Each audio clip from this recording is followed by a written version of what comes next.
Boom, we are pre-recorded. I wanted to drop in. I've landed in Canada, and the little pennant wedge or triangle, whatever you would like to call it, this fourth wave consolidation I believe we've been following for the last few weeks is coming to somewhat of a conclusion. Yep, that's right. Bitcoin has been doing what it does best, and that's making everyone a little excited and also a little nervous. Again, feeling this tightening of the band as everyone moves forward. It's like, oh, what's going on? Where is Bitcoin headed next?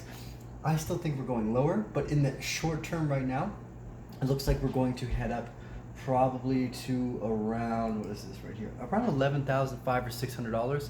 That's where a lot of the top line resistance comes down from this triangle here. Now again, if we break above that triangle, and more importantly, this long-term red trend line that goes up this way, God, that was smooth, wasn't it? Considering I'm not even looking what I'm doing. Yeah, no, I am. It's wrong. Anyways, this trend line here, if we break above that, we're going to continue bullish. Now, if we break below, again, and stay on the bottom of this triangle, we're going to have to follow this to its inevitable conclusion, which may be down or up. Again, these types of triangles, I guess it's not always easy to decide where they go, but just to watch them as they touch, because as soon as they get to that near this end point here, that's where you're going to want to have like a trigger, a finger on the trigger, because you could almost say it's a flip of a coin of which direction, but you know it's going to pick a direction, and that in itself is actually a bigger heads up than most people get. So as soon as you see it make a move, it's going to make a noticeable move. And again, it could make it actually coming out of the triangle here, although again, it would have to break outside of this upwards trend line for me to be extremely excited about that.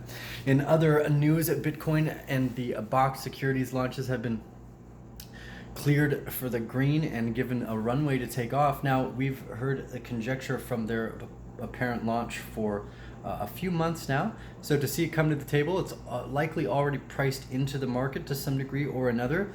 But I guess it really depends on how much momentum those companies drive through Bakkt into acquiring, I guess, futures, right? So Bakkt provides the ability to have a futures market that actually pays out in Bitcoin, whereas currently I believe the futures markets, at least that they've been doing with the ETFs, have been paying out in paper Bitcoin.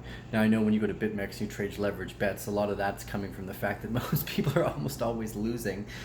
So you know they've got there's a fair amount of like you can make Bitcoin type of ideas going on. It's like betting against a casino, I guess, to some degree or another. The odds are usually always in the casino's favor. I'm not sure how BitMEX and Bitfinex's liquidation and algorithms actually pay people out for their leverage trades. Again, I think you're probably buying someone else's short. I'd have to actually do a little more research into that, because you do get physical payouts in Bitcoin from Bitfinex as well. Anyways, total conjecture point here. Bakkt is supposed to be a much larger scale version of that. Again, the futures markets are an interesting area to talk about because of the price speculation that goes into it.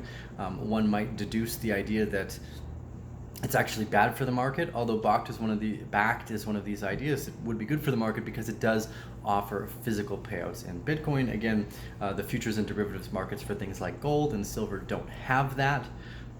And this is one of the big differences in the way things get paid out is physical delivery available. Now, when we say physical delivery of Bitcoin, that means do you actually get Bitcoin or you get paid out in fiat or something equivalent. Anyways, I'm going to keep today's video short. I'm sorry I was not here a little bit earlier, but only, things take a while to execute.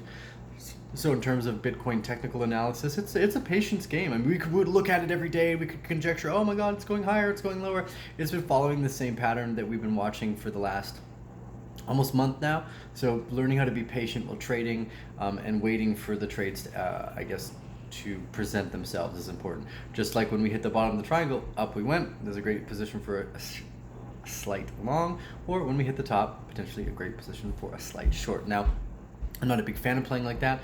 For those of you that are private bear members and you're looking to learn how to save your wealth from likely coming economic recessions, learning how to invest and trade is an extremely important way to manage and hedge your portfolio against everything that might be coming down the pipeline over the next few years. So if you're not a new bear member yet, you can go to arcanebear.com/club and sign up for the private newsletter. If you have not yet and you would like to, just sign up for the free newsletter as well. We give out as much free content as we will. We love the Bear family. Give us a thumbs up if you like this content. Give us a thumbs down if you don't. Leave your comments, your thoughts, and your questions below. This is you with the Arcane Bear. I am signing off.